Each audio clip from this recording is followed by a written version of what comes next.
মেঘেরা এখন ছুটিতে যাচ্ছে, পাকা চুল ওড়ে কাশেদের।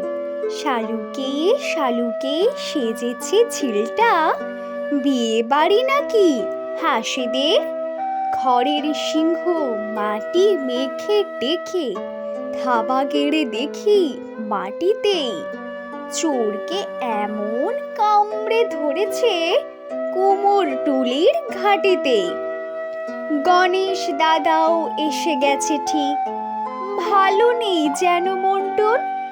ব্যবসা এবারে মন্দা যাচ্ছে, আসছে না কোনো ফোনটোন। লক্ষ্মীর কোনো পাত্তাই নেই, ভারে মা ভবানী প্যান্ডেল। ভিড়ের মধ্যে সটকেছে কেউ সরস্বতীর স্যান্ডেল। মোড় থেকে নেমে মাথায় হঠাৎ রেগে বলে, আমি চললুম। সত্যি না এটা মিথ্যে গল্প, ধরে নাও ছড়া বললুম।